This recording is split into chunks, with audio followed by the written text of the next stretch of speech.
There's something you forgot about too. Sunrise. It's in about 9 hours, moron. The Earth is doomed.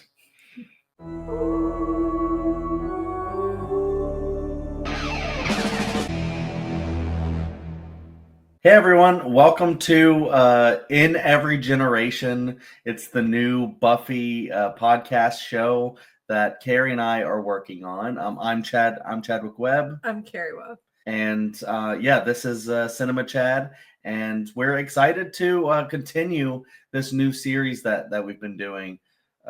Just going through our favorite show of all time, Buffy the Vampire Slayer, where we go through every single episode of the series and just try to discuss our love of the show and what makes the show so great, and just kind of like, give little recaps and, just talk about the show. So this one is The Harvest, and it's the second part of the two-part pilot two-parter, and it is basically the Master is trying to get out from where he's trapped in this force field kind of area underneath the school, right? Yeah. He's trying to use Luke as a vessel to do this, and then we also find out that Jesse has not only been kidnapped, but has also been turned into a vampire.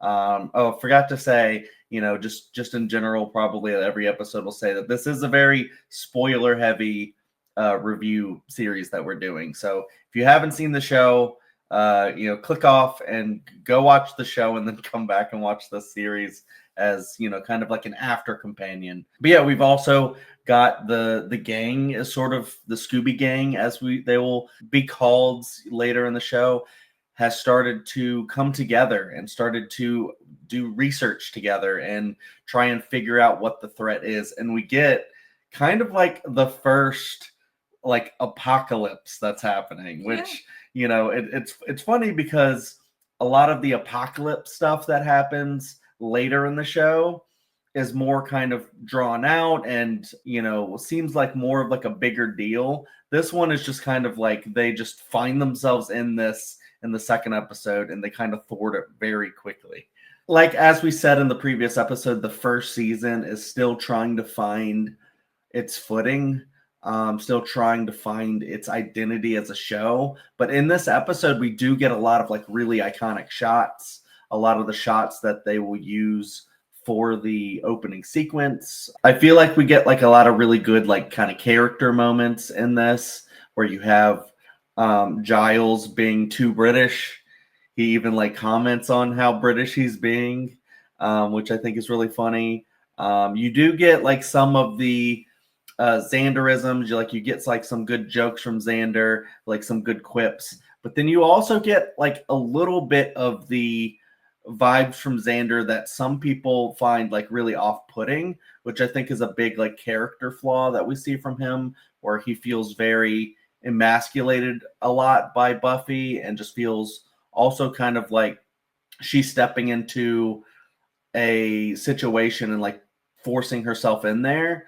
And then, because I know that he wants to go save Jesse, and she wants to go do it alone. And so we find him kind of forcing himself into the situation, which becomes, I guess, a little bit of a problem later on too. But we also get a really great moment with Xander too, where he's the one that knows where the vampires are going, because he's the one that figures out that they'd go to the Bronze, because that's where Jesse would go.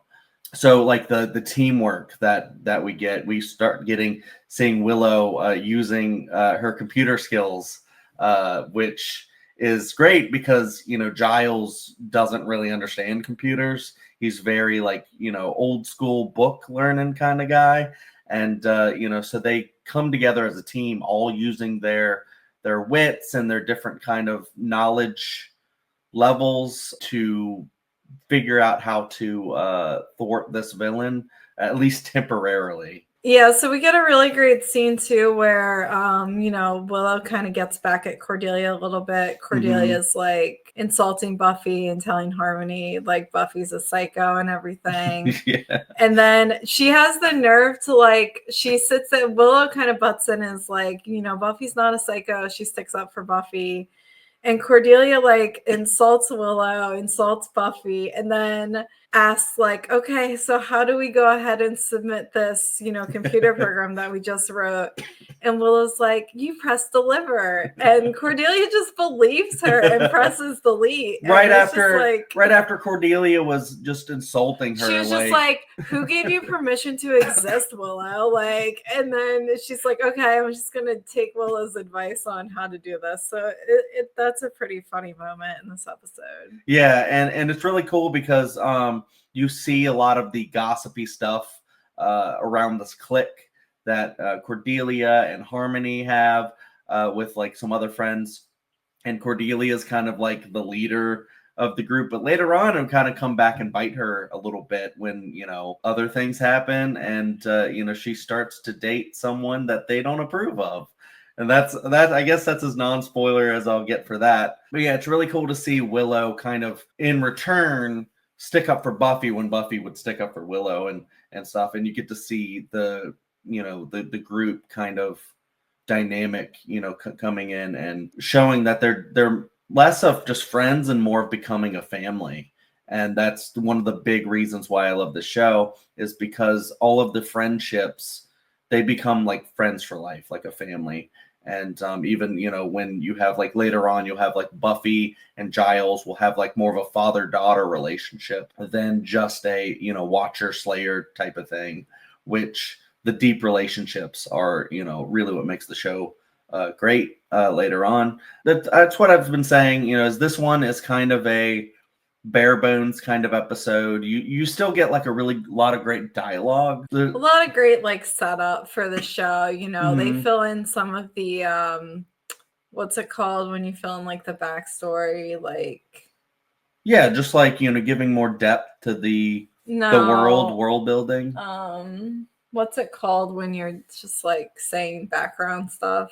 Exposition or something? Oh, a lot of exposition. Yeah, I mean, and not a ton. They work it in pretty well, but there's a scene in the sewers where Buffy's telling Xander like how vampires are killed and stuff. So it's a lot of like setting up the lore. Yeah.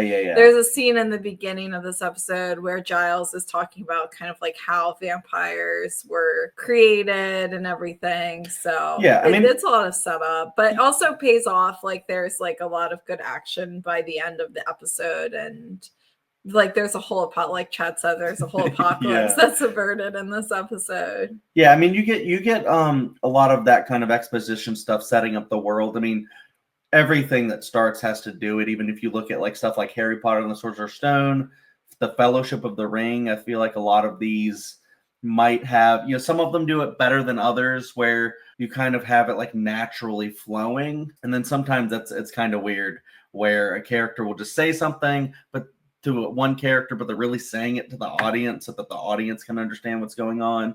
Kind of like when Giles is like, if this is your destiny, Buffy, in every generation, and he does the whole spiel, and then she goes, I know, kind of a deal. And it's like, well, did he really need to say that to her? But yeah, I mean, it gets a little cheesy, I think, at times, but that's the charm of the show. I feel like it leans into the campiness of it a lot of the times, leans into the cheesy dialogue. Some of the great quotes. We're always trying to figure out which quotes to use at like the beginning of the episode, to try and figure out like what the best ones are, maybe what the most iconic ones are. Some episodes are going to be way easier. Like when we got to the end of this, it was like we have to do The Earth is Doomed, because you'll see that much later on in the show that plays, that we have a whole 360 moment with that line. But then we also get like other great lines, like Xander threw in everything has changed, but maybe we should have at least have had an assembly or something about the vampire stuff. But then they're also trying to like throw in like the stuff like the logic of the world. And like, Willow throws in why don't we go to the police? Like, that's the obvious thing. And then Buffy would be like, they would have no idea how to face this threat. That's why you have a Slayer. It's more of a mystical thing. The police are kind of useless. We don't really actually see much of police presence throughout the show. There's like a couple of times. Yeah, I'd say like there's a few episodes here and there, but not a lot. A lot of them kind of coming after Buffy or trying to figure out stuff that's happening around Buffy, like the Ted episode and oh yeah, there's some stuff in season 3 mm-hmm. with the police. But I mean, I think that's like the whole, as we said in the first episode, we're talking about the logic of the Hellmouth, that normally like what you would think would happen maybe in another, like in the real world, doesn't really apply here because it's all like kind of mystical energy surrounding everything. And so just people don't act the way that they necessarily would otherwise. But yeah, we get to see some cool music in the bronze again. Yeah. With I love the shot of them, the vampires walking up to the bronze. With the song playing. That's such a great shot. Yeah. It's really well done. It's really cool. You do get, I mean, it's a lot of it is unfortunately very grainy because it just hasn't really been like restored. I think just especially on like RT, we have a larger TV, and just on a larger TV it doesn't really, and a lot of people have high definition TVs now, and it just wasn't like filmed that way. Yeah, especially the first season, I feel like. And when they tried to restore it in like an HD format like Blu-ray, the transfer kind of like you could see like part of the frames were like off and stuff, so it's just like it just wasn't filmed in the way to be on like a high def TV, which is very unfortunate. But I mean, it doesn't matter. It's still with the charm of the show. It's, you know, it's dated, but in a very like lovable way. Like I love the datedness of the show a lot of the times, you know, because again, it's as cheesy and dated as some of the effects are, some of the way it looks. The writing is still pretty much always incredible. And so that's why it's still one of the greatest shows of all time and still our favorite show, and it's never going to be topped. There's really not that much to talk about in this episode. Yeah. It's the second part of a setup, like a pilot. So it's really just the master, you know, trying to come about. We do get some, like Kerri was talking about, exposition about like the way the world was before man. And we had demons that walked the earth, and then demons mixed with man. And that's how the vampire came to be. Willow also finds out that Buffy is the Slayer, you know, from being saved and stuff like that. And then they're just trying to like wrap their heads around everything in fairy tales existing and stuff now. So really kind of cool to see the group come together, you know, the dynamics that will play a part later on. You know, Angel shows up again very briefly. He's very surprised that Buffy could stop the harvest so quickly. But I mean, it didn't really seem that hard. Luke didn't really seem like that big of a threat, actually. He was just kind of stumbling around a lot, which they were like setting it up. Like the last time Luke was bested was in like what the 1500s or something like that. I think it was the 1900s. It was 1843 Madrid. She remembered. It was 1843 Madrid. I thought it was 15 something. I'm sorry. Yeah, so wasn't that long ago. It was pretty long ago. And then they're like, you know, Luke is kind of like a badass. And then Buffy just kind of kicks the shit out of him really easily without much training. But I think like Buffy and Angel's scene in this episode is good though. Like the way and like she's like one part of it is she's like, you know, I have a friend down there, at least a potential friend. Like, you understand that, can't you? And then Angel, like, doesn't really say anything. She's like, that wasn't supposed to be a stumper.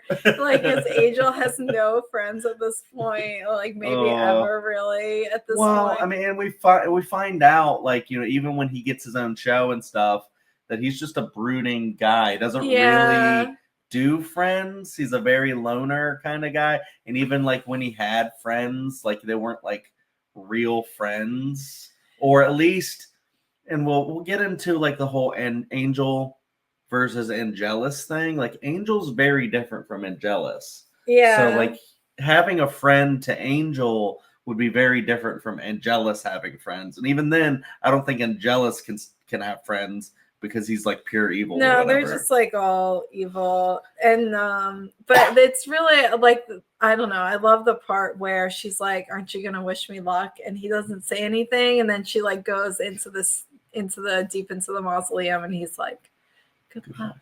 So whispers it.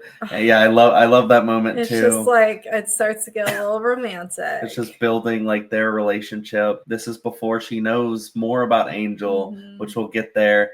And yeah, that was one quote that I almost wanted to do, but we get a great end scene with something that they do very, very well.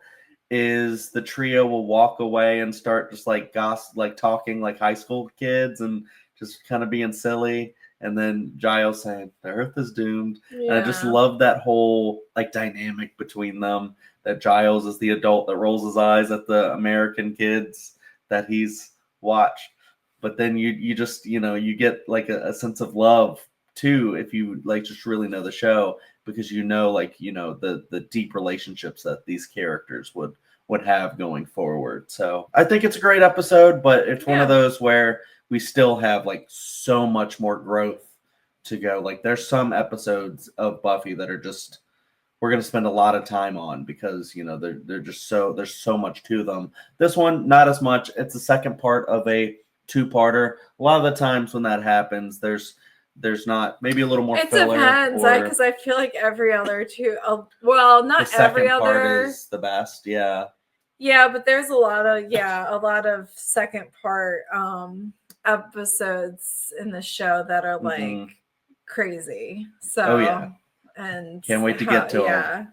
So yeah. So I I had a lot of fun discussing about the harvest, and I'm excited to get through the rest of season 1. And thank you guys for watching. Probably we'll think of other parts that we missed after this, but hey, we can always bring it up in the next episode if we want. Yeah, and comment, your favorite part of this episode. Definitely throw out some favorite comments about this episode, last episode, even future episodes, whatever you guys want to talk about. I'm excited to read them and engage with you guys.